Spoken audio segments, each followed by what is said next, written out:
بسم اللہ الرحمن الرحیم بسم اللہ الرحمن الرحیم السورۃ السادسہ ان یشترط الواقف بیعہ عند الحاجہ الاخر۔ صور جواز بیع الوقف میں سے چھٹی صورت یہ بن سکتی ہے کہ اگر واقف صیغہ واقف کے انشاء کے وقت خود واقف یہ شرط لگا دے توجہ کے ساتھ کہ اگر موقوف علیہم کبھی محتاج ہو جائیں اس مال وقف کو بیچنے کے تو ان کو بیچنے کی اجازت ہے، یعنی وہ خود شرط لگا دے کہ وہ اس کو بیچ سکتے ہیں، یا مثلا وہ یہ شرط لگا دے کہ اگر اس مال وقف کو بیچنا باطن موجود کی مصلحت میں ہو یا بطون معدومہ آنے والی اور موجودہ سب کے لیے یا کوئی خاص مصلحت، خلاصہ یہ ہے کہ واقف خود شرط لگا دے کہ فلاں صورت میں اگر موقوف علیہم اس کو بیچنا چاہیں تو بیچ سکتے ہیں۔ آیا واقف کی یہ شرط توجہ کے ساتھ صحیح ہے کہ جب وہ صورت آ جائے تو بیچ سکتے ہیں، یا واقف کی طرف سے یہ شرط لگانا صحیح نہیں ہے؟ پھر آگے ایک بات ہے گی، اللہ ہمیں توفیق دے گا انشاءاللہ ہم خیارات میں پڑھیں گے کہ اگر یہ شرط صحیح نہیں ہے، یہ فاسد ہے، یہ باطل ہے، تو پھر بحث آئے گی کہ آیا اگر شرط باطل ہے تو پھر عقد صحیح ہوگا یا عقد بھی اس کے ساتھ، چونکہ انشاءاللہ وہاں ہماری بحث آئے گی خیار شرط میں کہ آیا شرط فاسد مفسد عقد ہوتی ہے یا نہیں ہوتی، پر یہ وہاں کی بات ہے۔ فی الحال ہمارا موضوع فقط اتنا ہے کہ اگر واقف شرط لگا دے کہ اس بیع کو فلاں صورت میں بیچنے کی اجازت ہے تو آیا یہ صحیح ہے یا صحیح نہیں؟ شیخ اعظم رحمت اللہ علیہ اپنا نظریہ دینے سے پہلے 4 علماء کرام کی 5 عبارات کو نقل فرما رہے ہیں کہ بعض حضرات نے جواز کی بات کی ہے، بعض نے عدم جواز کی بات کی ہے، اس کے بعد آئیں گے عقول میں پھر اپنا نظریہ دیں گے کہ میرے نزدیک اس کی بیع جائز ہے، پہلی دلیل یہ ہے، دوسری دلیل یہ ہے، پھر آخر میں ابھی ہم انشاءاللہ پڑھیں گے ایک تیسری دلیل، اس حدیث کو بھی نقل کیا ہے، لیکن پھر خود کہتے ہیں کہ شاید یہ حدیث تو ہمارا شاہد نہ بن سکے، لیکن پہلی 2 دلیلیں ہمارے لیے بطور شاہد کافی ہیں، لہٰذا آپ کہہ سکتے ہیں کہ شیخ اعظم اس چھٹی صورت میں جواز بیع کے قائل ہیں۔ ذرا توجہ فرمائیے، السورۃ السادسہ صور جواز بیع الوقف کی 10 میں سے چھٹی صورت جو متصور ہے، جو ہو سکتی ہے، وہ یہ ہے ان یشترط الواقف بیعہ عند الحاجہ، کہ خود واقف نے صیغہ وقف کی انشاء میں یہ شرط لگا دیو کہ اگر موقوف علیہم محتاج ہوں تو وہ اس کو بیچ سکتے ہیں اگر ان کو ضرورت ہو، یا مثلا شرط لگائی ہو یہ کہ اذا کان فیہ مصلحۃ الوطن الموجود، اس نے کہا ہے کہ میں یہ مال وقف کر رہا ہوں اور ساتھ یہ بھی کہتا ہے کہ اگر وطن موجود کی مصلحت اس کی بیع میں ہو تو ان کو بیچنے کی بھی اجازت ہے، یا تمام بطون کی بطن موجود اور بطون لاحقہ، یا وہ شرط لگاتا ہے او انتا مصلحتین کہ اگر فلاں منفعت ہو سکتی ہو اس کے بیچنے سے، جو بھی اس نے شرط لگائی تھی، تو اس صورت میں اس کو بیچنا جائز ہے۔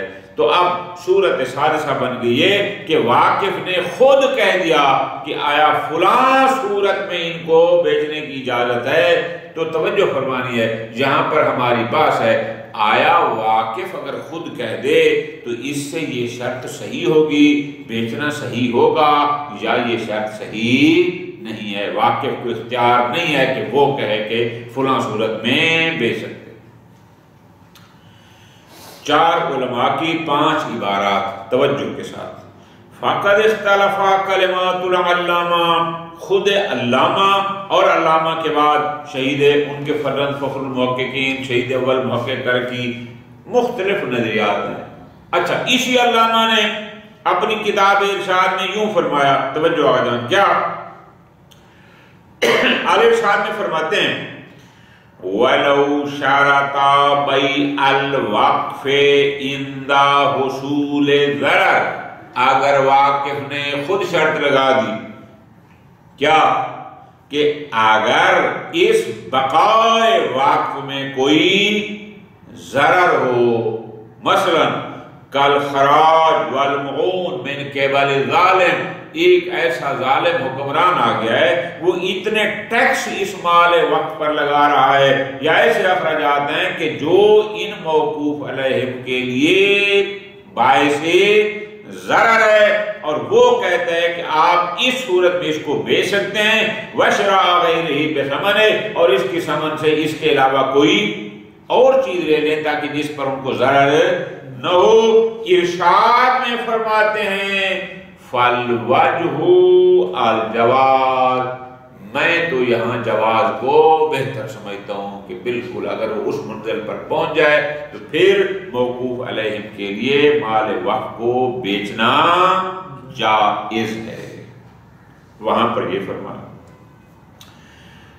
وفی القواعد، لیکن اسی علامہ نے اپنی کتاب قواعد میں یوں فرمایا وَلَوْ شَرَطَ بَيْعَهُ عِنْدَ الضَّرُورَةِ، وہاں عبارت یہ ہے کہ اگر واقف یہ شرط لگائے کہ اگر موقوف علیہم کو ضرورت پیش آ جائے، ضرورت کے وقت، تو یہ اس کو بیچ سکتے ہیں۔ کا زیادت خراج، مثلا ٹیکس بہت لگا دی حکومت نے اور جس کی وجہ سے ان بیچاروں کو نقصان ہے۔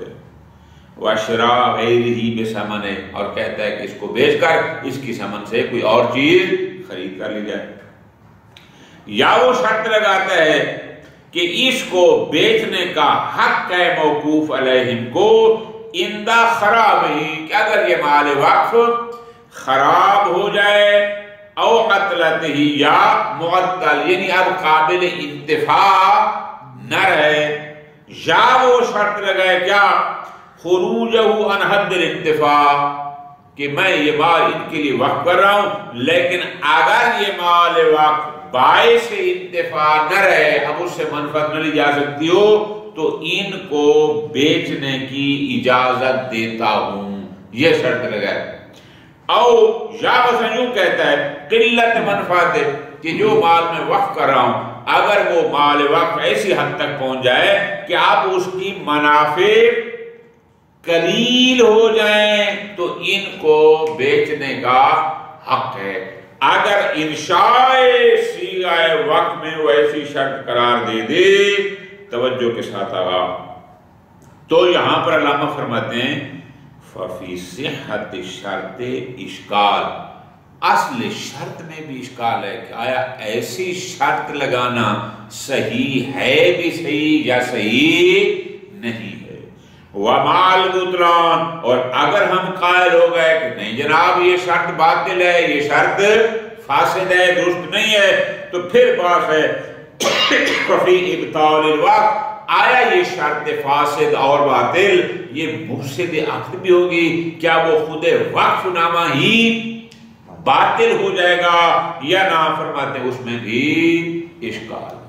دو عبارتیں آ گئی جناب علامہ کی۔ تیسری عبارت علامہ کے فرزند ارجمند جناب فخر المحققین فخر الدین کی، جنہوں نے اپنے والد کی کتاب قواعد پر شرح لکھی ایضاح الفوائد کے نام سے،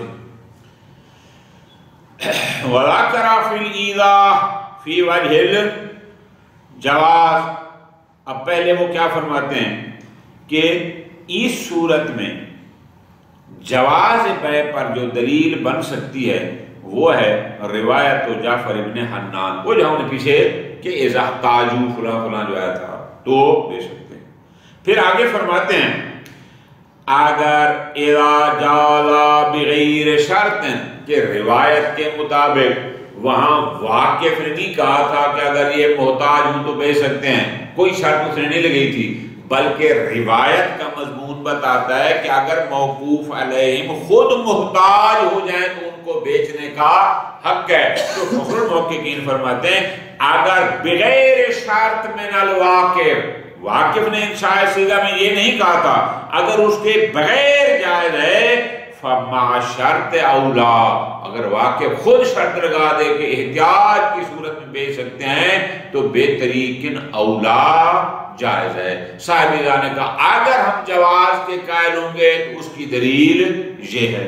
آگے فرماتے ہیں وفی وجہ المان، لیکن اگر ہم کہتے ہیں کہ نہ جائز نہیں ہے تو عدم جواز پر جو دلیل ہے وہ یہ ہے کہ ان الوقف للتعبید، وقف میں آباد مقصود ہوتا ہے ہمیشگی رہنا، والبیع ینافی ہے، اور اس کو بیچنا بیع یہ تعبید کے عبد کے منافی ہے۔ بات سمجھ آ گئی جی؟ اگر جواز پر کو دیکھیں گے تو دلیل وہ آ گئی، اور عدم جواز کی دلیل اب اس کے بعد اپنا نظریہ فرماتے ہیں والاصح، پوری توجہ۔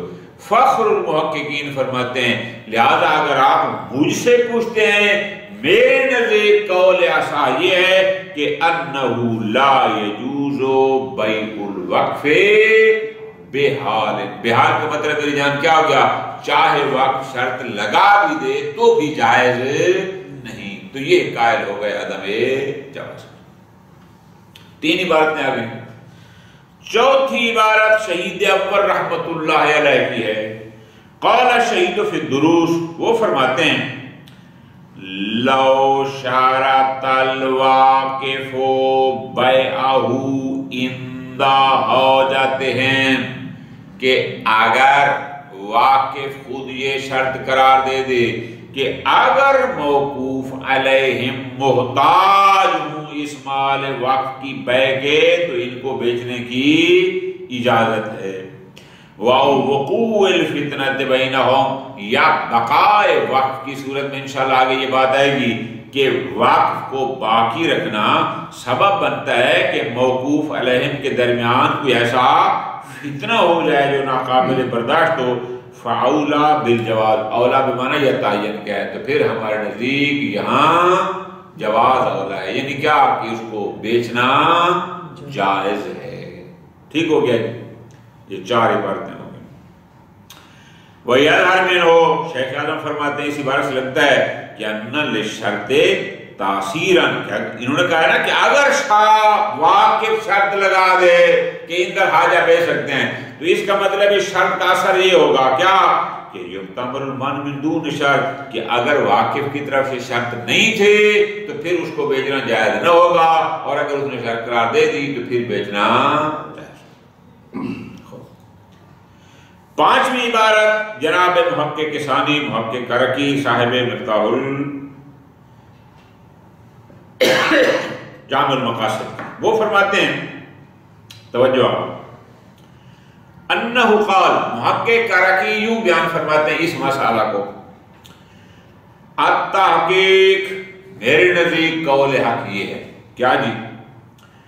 ان کل موضع قلنا بجواز بیع الوقف، ذرا توجہ فرمانی ہے کہ ہر وہ مورد، ہر وہ صورت جہاں ہم بغیر شرط کے بیع الوقف کے جواز کے قائل ہو کہ اگر یہ حالت ہو جائے، یہ والا مورد آ جائے تو وقف کی بیع جائز ہے۔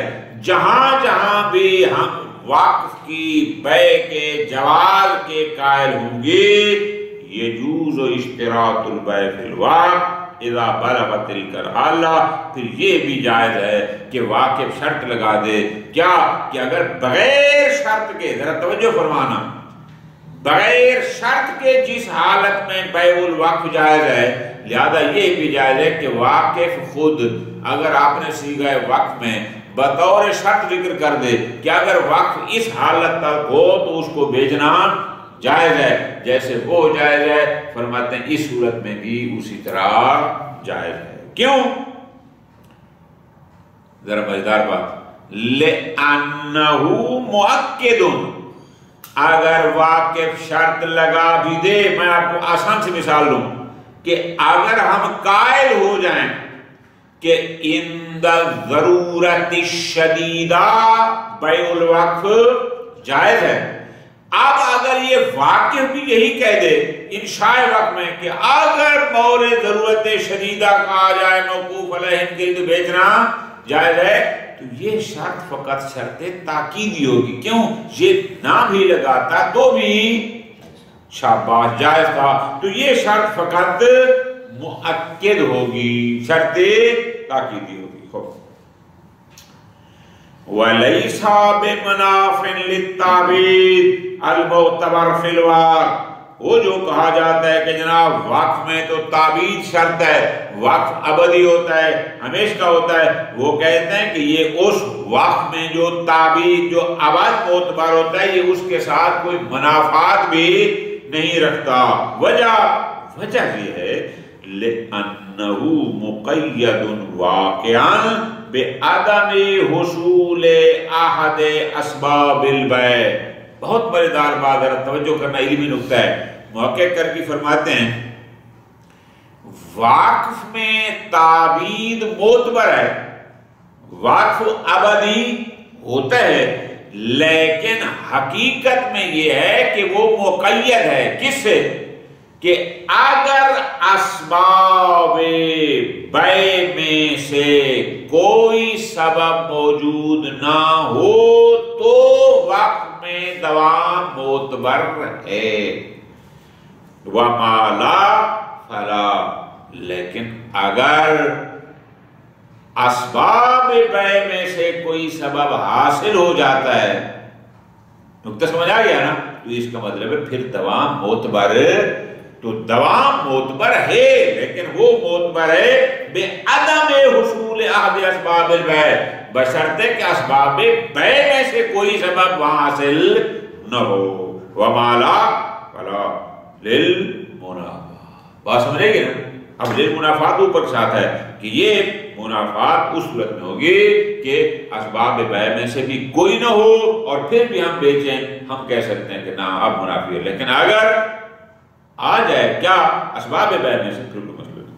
بس آگے فرماتے ہیں فَلَا يَصِحُ حِينَئِذٍ حَبَسًا، حتیٰ کہ وقت تو دور کی بات ہے یہ حابس بھی نہیں ہوگا۔ ایک تحبیس ہوتا ہے، ایک وقف ہوتا ہے، ایک سکنا ہوتا ہے۔ وقف اور حابس میں آگے جان فرق یہ ہوتا ہے، یہ پہلے بھی بیان کر چکا ہوں، وقف میں مال واقف کی ملکیت سے خارج ہو جاتا ہے، لیکن تحبیس آگے جان یہ ہوتا ہے، حبس یہ ہوتا ہے کہ عین مال اس کی مالک کی ملکیت میں باقی رہتا ہے، فقط منافع آگے لوگوں کو، میں یہ مال وقف کرتا ہوں، توجہ میری جان، وقف کا مطلب ہے یہ میری ملکیت سے خارج ہو گیا، اور اگر ہم کہتے ہیں کہ نہیں میں حابس کا مطلب ہے عین مال میری ملکیت ہے، منافع دوتوں۔ اب فرماتے ہیں فَلَا يَصِحُ حِينَئِذٍ حَبْسًا، وقت تو کیا یہ تو حبس بھی نہیں ہوگا، کیوں؟ لِأَنَّ اشْتِرَاطَ شَيْءٍ بِثَمَنٍ، کیونکہ جب شرط لگا دی گئی کہ اس کو بیچ کر کوئی اور شے خریدی جائے، یکون وقفاً، تو وہ وقف ہوگی، منافع لذالک، جب اصل حبس ہے تو پھر اس کی ثمن وقف کیسے بن سکتی ہے؟ بس الاقتضاء الخروج عن المالک، اس لیے اس کا مطلب وہ مالک کی ملکیت سے نکل جائے، فلا یکون وقفا ولا حبسا، لہذا نہ وہ وقف ہوگا اور نہ ہی حبس۔ خوب، یہ بات ہو گئی مکے کے کر کے۔ اقول، اب شیخ اعظم اپنا نظریہ یہاں سے بیان فرما رہے ہیں۔ شیخ اعظم رحمت اللہ علیہ سورت سادسہ میں توجہ کے ساتھ آجائیں، جواز بیع کے قائل ہیں، اس پر انہیں دلیلیں دی ہیں توجہ کے ساتھ۔ کیا دلیل ہے جی؟ آپ ذرا غور کرو۔ یمکن ان یقال، پہلی دلیل یہ ہے، کون سی؟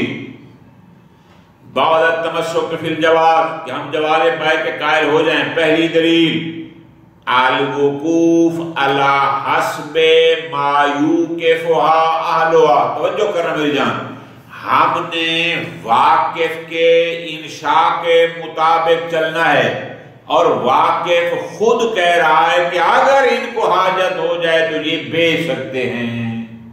نقطہ سمجھ آ گیا نا؟ لہذا یہ الوقوف علی حسب ما یوقفھا اہلھا بھی جواز پر دلالت کرتا ہے۔ اسی طرح المومنون عندہ شروط ہیں، واقف مومن ہے، اس نے وقف کیا اور وقف کا صیغہ پڑھا، صیغے میں اس نے شرط لگائی، شرط پر عمل کرنا لازم ہے۔ لہذا یہ پہلی دلیل ہو گئی، یہ دو کہ المومنون عندہ شروط ہیں، اور الوقوف علی حسب ما یوقفھا اہلھا کا عموم بتاتا ہے کہ صورت سادسہ میں شرط کے مطابق عمل جائز ہے، لہذا بیچنا جائز ہے۔ توجہ ہو گئی آدمی؟ نمبر 2،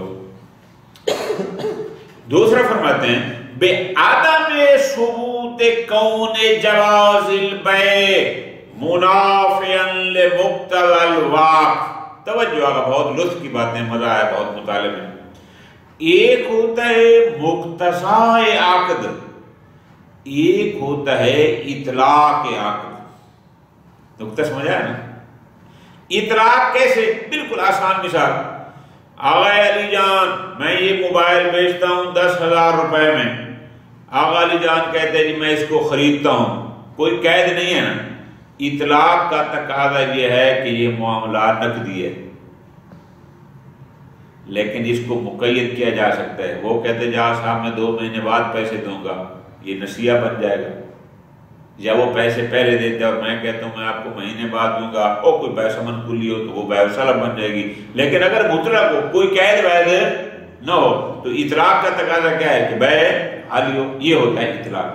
مقتضائے عقد میری جان یہ ہوتا ہے کہ اس سے جو مقصود ہے، آپ نے موبائل کیوں خرید کرنا ہے؟ کال کرنے اور کال سننے کے لیے۔ میں کہتا ہوں کہ میں یہ موبائل آپ کے پاس بھیجتا ہوں، شرط یہ ہے کہ آپ اس سے نہ کال کریں گے نہ سنیں گے۔ نقطہ سمجھ آ رہا ہے؟ اب یہ جو شرط لگا رہا ہوں کہ نہ آپ کال کریں گے اور نہ سنیں گے، یہ شرط مقتضائے عقد کے خلاف ہے، اور جو شرط مقتضائے عقد کے خلاف ہو وہ صحیح۔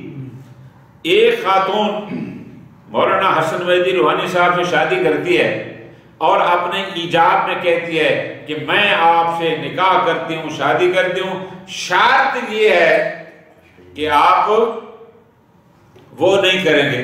اب یہ مقتضائے عقد کے خلاف ہے۔ نقطہ سمجھ آیا نا؟ اب یہاں لطف لے آگا مزیدار، فرماتے ہیں بے عدم ثبوت کون جواز البیع منافعا لمقتضى العقد، کون کہتا ہے کہ جواز البیع مقتضائے عقد کے خلاف ہے، یعنی یہ شرط مقتضائے عقد وقف کے منافی ہے لہذا باطل ہے؟ نہ، ایسا نہیں ہے، بلکہ لعلہ مناف لاطلاق، شاید یہ اطلاق وقف کے، اور اطلاق کہاں ہوتا ہے؟ جہاں تقیید ممکن ہوتی ہے۔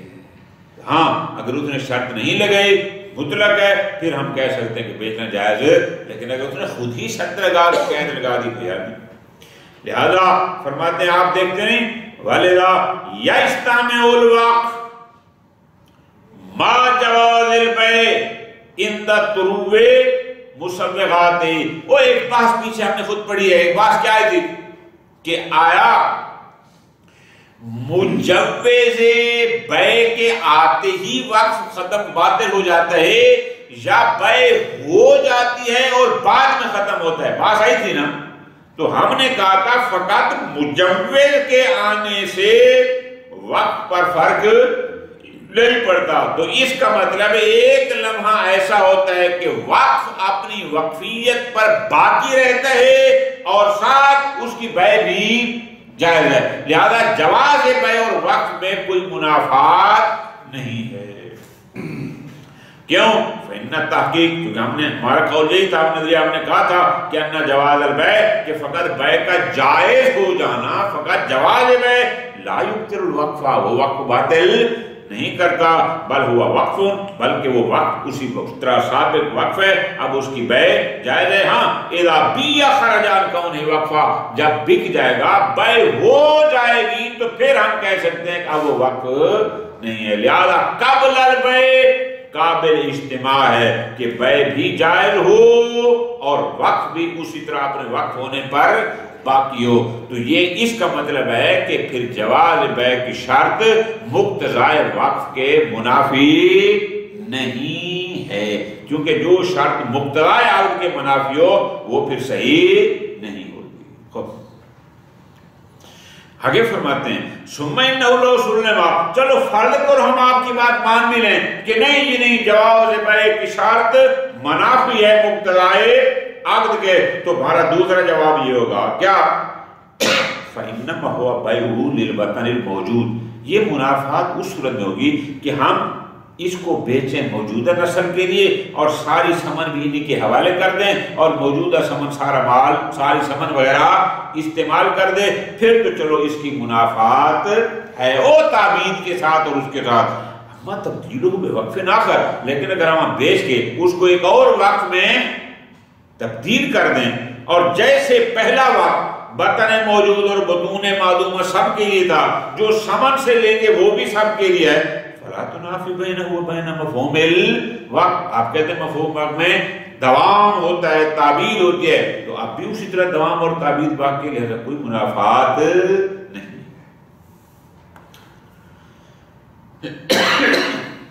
خوب فمان کونہ حبسا، وہ جو ہم کہتے ہیں کہ وقف کیا ہوتا ہے؟ تحبیس الاصل و تسبیل الثمرہ، کہ جناب وقف میں تو حق یہ ہے کہ اس میں حبس ہو، چیز ممنوع ہو، اسی طرح باقی رہے، اس میں کوئی چھیڑ چھاڑ نہ ہو، کوئی اضافی نہ ہو. اب اس کو ذرا سمجھا رہے ہیں، فرماتے ہیں اگلی بات سمجھو. فمان کونہ حبسا، یہ جو ہم کہتے ہیں کہ وقف حبس ہوتا ہے، خبردار، فرماتے ہیں اس کا مطلب ہے کونہ محبوسا، وہ محبوس، وہ ممنوع ہوتا ہے اس لحاظ سے اس بات میں محبوس ہے. کس بات میں؟ یہ من بیان کر رہا ہے، کس سے؟ من ان یتصرف فیہ بعض طبقات الملاک علی نحو الملک المطلق. محبوس بھائی معنی ہے کیا؟ کہ بعض مالک، بطن موجود سارے مالک تو نہیں ہے نا، یہ بھی ہیں اور بعد والی نسل میں مالک ہیں، کہ بعض مالک ملک مطلق کے طور پر، ملک مطلق کا مطلب یہ ہوتا ہے کہ وہ چاہیں تو اس کو بیچ دیں اور اس کی سمن خود ہی کھا جائیں، تو فرماتے ہیں اس سے محبوس ہے. یہ لفظی ترجمہ ہو گیا نا، مرادی ترجمہ کیا ہوگا؟ یعنی محبوس کا مطلب ہے کہ بطن موجود کو یہ حق نہیں ہے کہ اس کو بیچیں اور اس کی سمن میں جیسے چاہیں تصرف کریں، نا نا نا نا، اس سے ممنوع ہیں، یہ کام وہ نہیں کر سکتے. حبس کا معنی یہ. اما حبس شخص الوقت، لیکن جہاں تک یہ بات ہے کہ اسی عین وقت کو، وہ خود شے کو وہ باقی رکھنا، فہو لازم، وہ لازم ہے لِإِطْلَاقِهِ، کہ جب وقف مطلق ہو، کوئی شرط اور قید اس کے ساتھ نہ ہو، وَتَجَرُّدِهِ عَنْ مُسَبِّبَاتِ الْإِبْدَالِ، کہ جو اس عین کو دوسری عین میں تبدیل کرنے کے مسبب ہوتے ہیں ان مسببات سے خالی ہو، کوئی ایسا مسبب بھی نہ ہو. اب چاہے وہ شرعیہ ہوں، جیسے شریعت کہتی ہے کہ اگر وقت خراب ہو رہا ہو تو تبدیل کر سکتے ہو، یا خود واقف نے شرط قرار دے دی متن عقد میں کہ بھئی اگر یہ محتاج ہوں تو بیچ سکتے ہیں، یہ مسوغات ابدال ہیں، تو پھر اس کو باقی رکھنا ضروری نہیں ہے این شخص کو. بات سمجھا گیا نا جی. لیکن اگر ایسا نہ ہو تو پھر ٹھیک. فتعمل، تعمل کیا ہے؟ ممکن ہے اشارہ ہو کہ نہیں آقا عین کو باقی رکھنا، عین کو باقی رکھنا یہ مفہوم وقف کا حصہ ہے، اطلاق کا حصہ نہیں ہے، یہ مقوم مفہوم ہے. بات سمجھ آ گئی تھی؟ شاید یہ مراد. ختم. تیسری دلیل شیخ اعظم جو دے رہے ہیں اپنے نظریہ جواز پر، وہ ایک روایت ہے. ساری روایت کو پڑھتے ہیں بطور ثواب اور پھر اس میں نتیجہ نکالتے ہیں. ثم انہ روا صحیحا فی الکافی، اصول کافی میں بھی ہے اور یہ باقی دعوں میں آیا ہے، وسائل الشیعہ میں بھی آیا، میں نے خود دیکھی ہے تفسیر. یہ ساری نہیں لکھی، کچھ پہلے اس میں سے لکھے ہیں. حدیث کافی لمبی چوڑی ہے، میں نے وہ دیکھی ہے. وہ روایت ہے امیر المومنین السلام صاحب سے کہ فی کیفیت وقف مال ہی فی عین یمبو. یمبو ایک علاقہ ہے، آپ انشاءاللہ جب حج پر تشریف لے جائیں گے تو مدینے سے کوئی چند سو کلومیٹر دور پر ایک علاقہ ہے، اس کو یمبو، آپ بھی یمبو کہتے ہیں. مولا کائنات علیہ السلام کی وہاں پر کوئی زمینیں تھیں یا کوئی جائیداد تھی یا کوئی بھی مال تھا، تو امام علیہ السلام نے اس کو وقف کیا. توجہ فرما رہے ہیں نا. اچھا، اب اس وقف کا متولی بنایا اپنے بیٹے امام حسن علیہ السلام کو. اس کے بعد پھر فرمایا یہ نہ ہو تو پھر میرا دوسرا بیٹا امام حسین علیہ السلام متولی ہوگا، وہ نہ ہو تو پھر آگے فلاں فلاں، آگے ایک ترتیب ہے. ہم نے اس میں سے اپنا محل شاہد لینا ہے. کون سا؟ کہ اگر واقف شرط لگا دے کہ فلاں صورت میں موقوف علیہ بیچ سکتے ہیں، تو آیا یہ شرط صحیح ہے یا شرط صحیح؟ تو اوپر کی دو دلیلیں ہماری کیا گئی کہ شرط صحیح ہے اور اس صورت میں بیچنا بھی صحیح ہے. اب یہ تیسری، اب وہ روایت ساری یہاں نہیں ہے، ٹکڑے ٹکڑے ہیں. بس اس میں معصوم نے امیر المومنین علیہ السلام نے اس وقف نامے میں ایک مقام پر یوں لکھا فَإِنْ أَرَادَ يَمْنِ الْحَسَنِ. پہلے تو کیا نا میں وقف کرتا ہوں، فلاں کرتا ہوں، اس کے لیے اس کے لیے اس کے لیے، اور اس کے لیے متولی قرار دیا اپنے بیٹے امام حسن کو. آگے فرماتے ہیں اگر حسن علیہ السلام یہ چاہے کہ اَن يَبِيَ نَصِيبًا مِنَ الْمَالِ، توجہ آگا، کہ وہ اس مال میں سے جو جنبوں میں میرا ہے اس میں سے کچھ بیچ دے، لِيَقْضِيَ بِهِ الدَّيْنَ، تاکہ اس کے ذریعے وہ قرض ادا کرے. فَلْيَفْعَلْ إِنْ شَاءَ، تو کیا فرماتے ہیں کہ اگر یہ چاہے تو کر سکتا ہے. لا حرج علیہ فی، اس پر کوئی حرج. پوری توجہ میں جان. یہ پہلا محل شاہد آ گیا نا کہ واقف خود شرط قرار دے رہا ہے کہ میرے بعد موقوف علیہ اگر چاہے تو اس کو بیچ سکتا ہے. وَإِنْ شَاءَ جَعَلَهُ سَرِيَّ الْمِلْكِ، اور اگر چاہے تو سب کو اپنا ملک قرار دے سکتا ہے. یہ جو لفظ ہے نا سری، یہ میں لکھ کے لایا تھا، یہ وسائل میں غالباً یہ لفظ سری کی بجائے لفظ شروا اس قسم کا ایک لفظ موجود ہے. بعد میں ہے سری کی، بعد میں ہے شرا. بہرحال اگر سری ہو تو شری کا معنی ہوتا ہے اپنی ملکیت کا دینا. یعنی مراد کیا ہے؟ انشاء، اگر حسن علیہ السلام چاہے، جعلہ سری الملک، وہ چاہے تو اس کو اپنا ملک قرار دے سکتا ہے. یہ شرط آگے نا وقت میں. آگے فرمایا وَإِنَّ وُلْدَ عَلِيٍّ وَمَوَالِيهِمْ وَأَمْوَالِهِمْ إِلَى الْحَسَنِ ابْنِ علی. یہ سب کا متولی کون ہے؟ متولی قرار دیا نا کہ ان کے غلام، ان کے اموال، ان کے اولاد سب حسن بن علی کی طرف ہیں، اور اگر وہ ہے تو پھر خوب اس کی طرف ہے.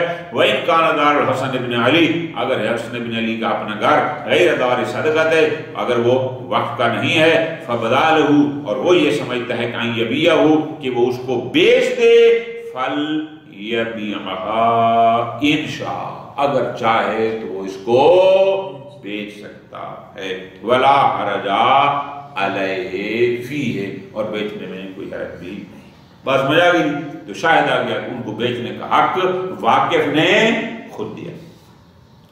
پھر آگے فرمایا فَإِنْ بَا اگر حسن السلام نے اس کو بھیج دیا فَإِنَّهُ يُقَسِّمُ ثَمَنَهَا ثَلَاثَةَ أَثْلَاث اس کی جو ثمن ہے اس کے 3 حصے کرے گا فَيَجْعَلُ ثُلُثًا فِي سَبِيلِ اللَّهِ 1/3 فی سبیل اللہ کے امور میں اور 1/3 بنی ہاشم اور بنی مطلب میں اور 1/3 آل ابو طالب میں خرچ کرے گا وَإِنَّهُ يَرْعَهُ فِيهُمْ یہ انہیں میں قرار دے گا حیثو یراہ اللہ ٹھیک ہو گیا ثم قال پھر آگے فرماتے ہیں ان حدث فی الحسن او فی الحسین حدث اب یہ بات چلتی رہی کہ یعنی پہلے نمبر پر قرار جاتے امام حسن کو پھر وہ نہیں تو امام حسین کو آپ فرماتے ہیں اگر خدا نخواستہ کو ایسا آ جائے حسن یا حسین میں حدث سے مراد کیا ہوتا ہے یعنی وہ نہ رہیں ایسا ہے فإن الآخر منہما تو ان میں سے ہر ایک ینظر فی بنی علی وہ اولاد علی کو دیکھے گا کیا یعنی حسن اور حسین کو اختیار ہے اگر حسن کے لیے مسئلہ ہو تو حسین اس کو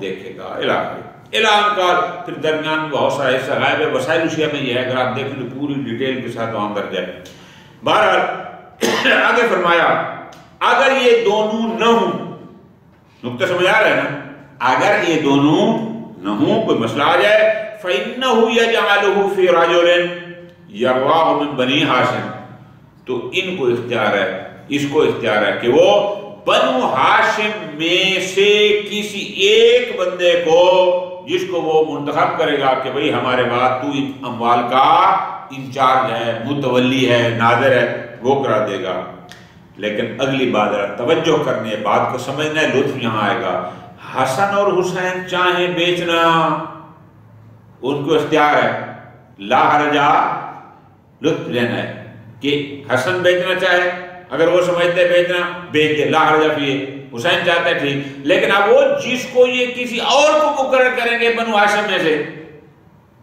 نقطہ سمجھ آ رہا ہے نا کہ اگر یہ دو نہیں ہیں اور یہ اس کے بعد معین کریں گے کسی اور بندے کو فرماتے ہیں یشترط علی الذی یجعلہ الیہ لیکن اب شرط لگائیں گے اس کو کہ اپنے بعد اگر کسی اور کو بنی ہاشم میں سے متولی قرار دیں گے تو اس پر شرط ہوگی کیا ان یترک ھذا المال علی اصولہ خبردار اس مال کی اصل میں عین میں تصرف نہ کرے جیسے ہے وہی رکھے وَيُرْفِقُ ثَمْرَةَ حَيْثُ أَمَرَهُ بِهِ اور اس کا ثمرہ وہاں خرچ کرے جیسا ان کو حسن و حسین نے یا حسن نے یا حسین علیہ السلام نے حکم کیا ہوگا من سبیل اللہ وجہی وذوی الرحم من بنی ہاشم وبنی مطلب والقریب والبعید لا یباع شیء منہ وہ جو تیسرا بندہ ہے اس کو اختیار نہیں ہے کہ وہ اس کو بیچے یا ہبہ کرے الی آخر ہمارا مال شاید کیا تھا کہ اس کا مطلب ہے حسن علیہ السلام کی موجودگی میں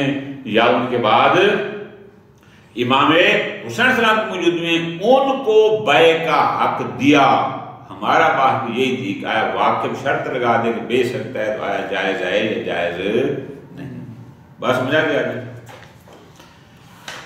بس وظاہرها بہرحال اس حدیث سے اب اگر ظاہر کو دیکھیں تو کیا لگتا ہے جواز و اشتراط البیع فی وقف نامے میں بیع کی شرط لگانا جائز ہے لنفس البطن الموجود اسی بطن موجود کے لیے بھی جائز ہے چاہے کہ عن البیع لجمیع البطون کہ ہم جمیع البطون کی جواز کے قائل ہو جائیں وصرف ثمنہ فیما ينتفعون بہ اور اس کی ثمن کو وہاں خرچ کریں گے جس سے یہ بھی اور آنے والے ساری کی ساری انتفاع کریں جب ان کے لیے جائز ہے تو سب کے لیے بہترین اولا جناب پھر کیا کریں اس حدیث کا توجہ لطف آئے گا فرماتے ہیں وَسَنَد اگر ہم روایت کی سند کو دیکھیں سندن تو یہ صحیح ہے اچھا لہذا اس لحاظ سے بھی کوئی اشکال نہیں ہے وَالتَّعْوِيلِ مُشْكِلٌ کوئی تعویل نکالیں امام نے امام حسن اور حسین علیہ السلام کو اصل بیچنے کی اجازت نہیں دی بلکہ ثمرہ بیچنے کی اجازت دی ایسی تعویل بھی تو پھر کیا کریں ہم قائل ہو جائیں مطلقاً کہ جب بھی کوئی واقف انشائی صیغہ وقف میں شرط لگا دے کہ موقوف علیہم فلاں صورت میں بیچ سکتے ہیں وہ اس کو بیچ بھی دیں اور اس کی جو ثمن ہے ساری وہ آپس میں تقسیم کر لیں بطن موجود اس کو استعمال کر لے قائل ہو جائیں، فرماتے ہیں العمل اشکل، لیکن عمل کرنا اس پر مشکل نہیں بلکہ اشکل ہے۔ اشکل کیوں ہے؟ اس لیے کہ اس سے لازم آئے گا کہ سمن ساری بطنیں موجود کو دے دیں، تو یہ ذرا زیادہ سخت ہے۔ تو پس تیسری دلیل روایت ہمارے پاس نہ بھی ہو تو پہلی دو دلیلیں صورت سادسہ میں جواز بیع کے لیے کافی ہیں۔ صلی اللہ علیہ محمد و آل محمد۔